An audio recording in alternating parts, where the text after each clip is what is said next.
नमस्कार, मैं हूं संजय सिन्हा। आप देख रहे हैं खास बात इंडिया। खास बात इंडिया में आप सभी दर्शकों का बहुत बहुत स्वागत। कहते हैं तेरे इश्क की इंतहा चाहता हूं, तेरे इश्क की इंतहा चाहता हूं, मेरी सादगी देख क्या चाहता हूं। आज उर्दू के मशहूर शायर अल्लामा इकबाल की जयंती है और उनकी जयंती को उर्दू डे के तौर पर हर साल मनाया जाता है। आज उर्दू डे के मौके पर देश के विभिन्न हिस्सों से हमारे पास खबर आ रही है कि कई तरह के कार्यक्रम किए गए। आसनसोल म्युनिसिपल कॉरपोरेशन के उर्दू एकेडमी की जानिब से आज एक कार्यक्रम का आयोजन किया गया और इस कार्यक्रम के तहत उर्दू के 2 साहित्यकारों को सम्मानित भी किया गया। इस मौके पर आसनसोल म्युनिसिपल कॉरपोरेशन के प्रशासनिक बोर्ड के चेयरपर्सन जितेंद्र तिवारी खास मेहमान के तौर पर मौजूद थे। आइए इसके बाद हम आपको लिए चलते हैं रानीगंज में तृणमूल कांग्रेस की तरफ से धिक्कार सभा का आयोजन किया गया इतवारी मोड़ पर और इस धिक्कार सभा को खास तौर से संबोधित कर रहे थे तृणमूल कांग्रेस के कद्दावर नेता जितेंद्र तिवारी, कांचन तिवारी, वी शिवदासन उर्फ दासू और सोहराब अली। इन नेताओं ने इस सभा को संबोधित किया और संबोधित करने के दौरान केंद्र सरकार पर जमकर निशाना साधा। में जैसे डिसाइडेड 2021 में भी कर यहाँ तृणमूल कांग्रेस के कैंडिडेट को भेजना। 2011 में जब आप लोगों का आशीर्वाद मिला था तो रानीगंज में को तिरपाल, बच्चों को कपड़ा, ये सब 2011 में जब 2011 से 2016 तक यहाँ के लोगों को मिला। 80,000 का पैकेज, ये 15 दिन ला के आ रहा हूं, 15 लाख रुपया दे के आ रहा हूं। आधा पैसा गवर्नमेंट नहीं ले रहा। यही कोरोना पीरियड में तृणमूल कांग्रेस का कार्यकर्ता नेतृत्व, जनप्रतिनिधि छोड़ के साधारण जनता का सामने कौन खड़ा हुआ? जिसको जो मदद किया वो बात हम बोलने नहीं चाह रहा हूं, बोलना ठीक नहीं है। जो मदद करते बहुत खराब लगता है, बहुत दुख लगता हूं। इसलिए एक साथी को मदद करता है। मैं बोलने इसलिए पड़ रहा हूं, जो सरकार का ऊपर अंगुल उठा रहा है, इसलिए ये बात को बोलने पड़ रहा हूं। यही पीरियड में तृणमूल कांग्रेस छोड़ के एक पार्टी साधारण मनुष्य के पास खड़ा हुआ सुख दुख में। जितना सख्त है प्रत्येक विधानसभा क्षेत्र में, इससे ज्यादा क्या करेगा बताइए आप। जोट का सरकार था बिहार में, वहां क्या था? ओडिशा में क्या हुआ? यूपी में क्या हुआ? यहां भी तो बीजेपी का शासन था, मगर वहां क्या किया था? 30% पेमेंट कटा, 40% पेमेंट कटा, और हमारा सरकार 1 पैसा किसी का नहीं कटा है। नेताओं के अंदर इतना अहंकार हो गया था कि वो आदमी को आदमी नहीं समझते, तो पुलिस से जेल में भरवा दिया।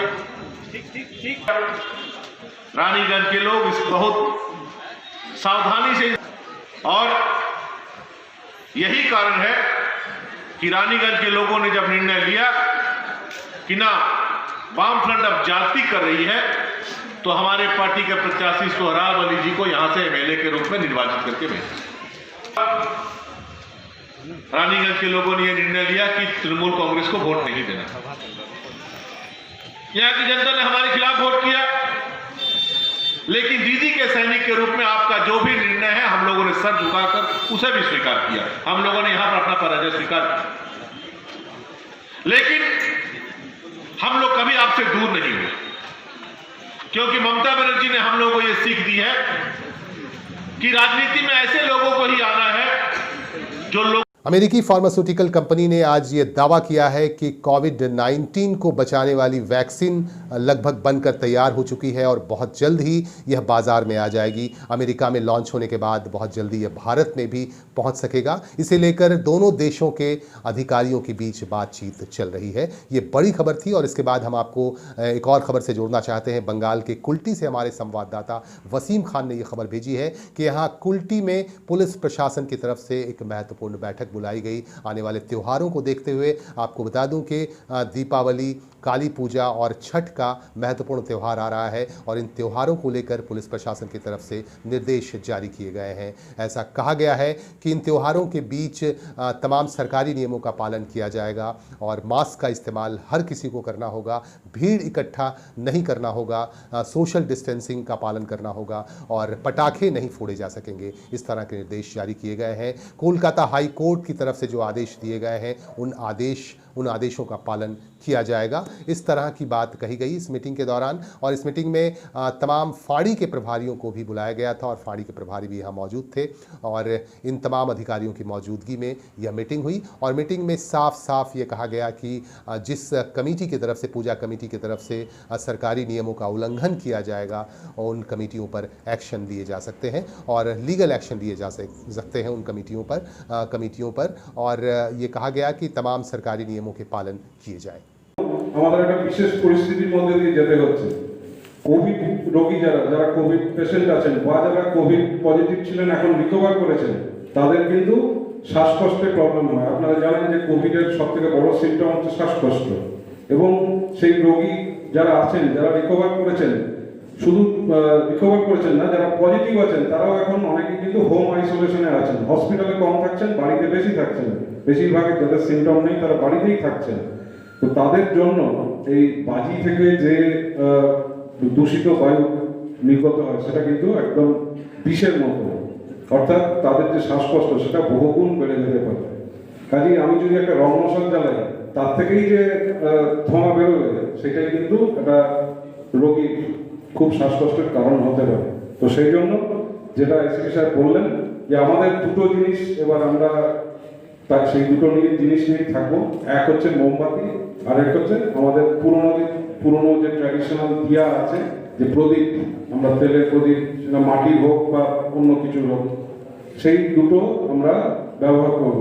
বা কেউ যদি টুনি বাল্ব লাগাতে চান সেটা তো হতেই পারে, সেটার কোনো অসুবিধা নেই। ঠিক আছে। कौन बनेगा बिहार का बिग बॉस, ये चर्चा काफ़ी आम हो गई है। लोग जानना चाहते हैं कि बिहार में किसकी सरकार बनेगी। आपको बता दूं कि 3 चरणों में बिहार विधानसभा चुनाव संपन्न हो चुका है और कल यानी 10 नवंबर को मतगणना का काम होना है। सुबह से ही शुरू हो जाएगा और तकरीबन 8:30 बजे, सुबह 8:30 बजे से रुझान भी शुरू हो जाएगा और दोपहर के 3 बजे तक ये साफ हो जाएगा कि बिहार में किसकी बनेगी सरकार। आइए इसके बाद एक और खबर से आपको जोड़ते हैं। हमारे पास बंगाल के अंडाल से खबर आ रही है। अंडाल के बीडीओ ऋतिक हाजरा का तबादला कर दिया गया है और इसके खिलाफ, तबादले के खिलाफ यहाँ के कृषक समाज के लोग, कृषक और श्रमिक वर्ग के लोगों ने विरोध करना शुरू कर दिया है। आज बीडीओ कार्यालय के समक्ष इन लोगों ने विरोध प्रदर्शन किया और कहा कि एक षड्यंत्र के तहत बीडीओ ऋतिक हाजरा का तबादला किया जा रहा है। जबकि जो है ऋतिक हाजरा से जब हमारे संवाददाता ने बात की तो ऋतिक हाजरा ने कहा कि सरकारी नियमों का पालन तो उन्हें करना ही पड़ेगा। এটা আমরা রাজনৈতিক কথা বলবো না, বিএপিএল চক্রান্ত করে এগুলো করছে এবং টাকা যাতে না দিতে হয়, হিউজ টাকার ব্যাপার আছে, তারা যে কোনো উপায়ে ডিলে করার চেষ্টা করছে। এইভাবে 12 বছর পার করে দিতে চলেছে, আরো 12 বছর লাগিয়ে দেবে। উনাকে ট্রান্সফার হয়ে গেছে, ট্রান্সফারের অর্ডার এসে গেছে, আমরা শুনেছি, যার জন্য ওনাকে আমরা যেতে দিতে চাইছি না। উনি নিজে হাতে আমাদের এগুলো প্রদান করে যাবেন। যেভাবে সহযোগিতা করছেন, এই সহযোগিতা বোধহয় ওদের চোখে লেগেছে। এটা অনেকে খারাপ লাগছে কেন সেটা তো বলতে পারবো না, তবে হ্যাঁ আমার একটা ট্রান্সফার অর্ডার এসছে। আমি এখান থেকে হয়তো কালকে রিলিজ নেবো। এবার অনেকে আর কি অ্যাকচুয়ালি অনেকে ডিপেন্ডেন্ট ছিল, অনেকে আমাকে খুব ভালোবাসতো। যেটা হয় আর কি, যে কেউ যদি ভালোবাসার মানুষ যখন অন্য জায়গায় চলে যায় তখন সেটা তো একটা মনের মধ্যে ইয়ে হয়। আজকেও অনেক লোক এসছে এখানে, আমি শুনলাম যে গোটা ব্লকে নাকি পোস্টার পড়েছে।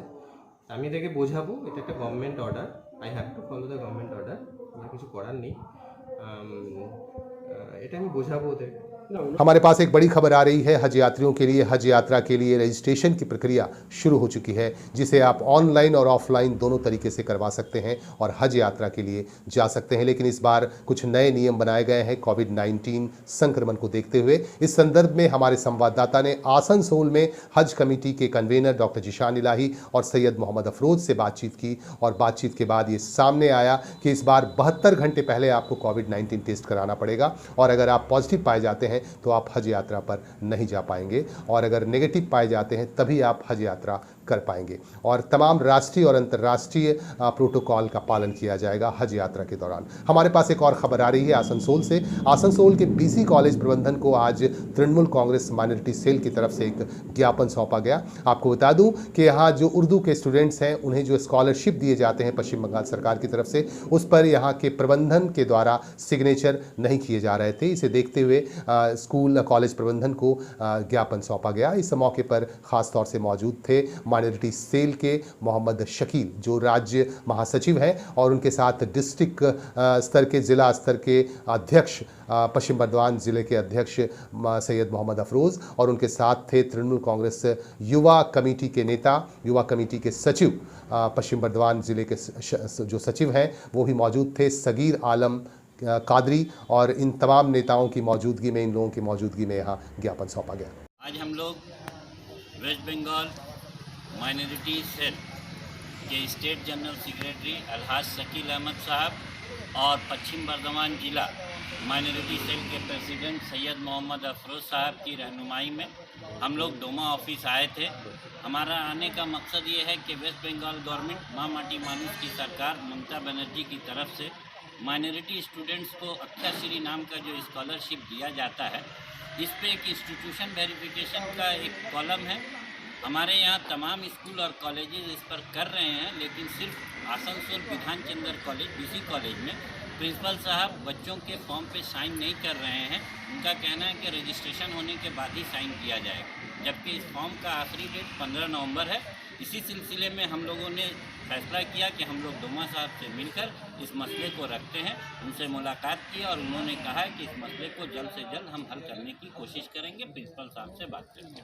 इन्हीं बातों के साथ, इन्हीं खबरों के साथ हम लेंगे आपसे विदा। हमें शिद्दत से इंतजार रहता है आपके सुझावों का, आपकी बातों का। आप हमारे साथ बने रहें, अपने सुझाव हम तक पहुंचाते रहें। नमस्कार।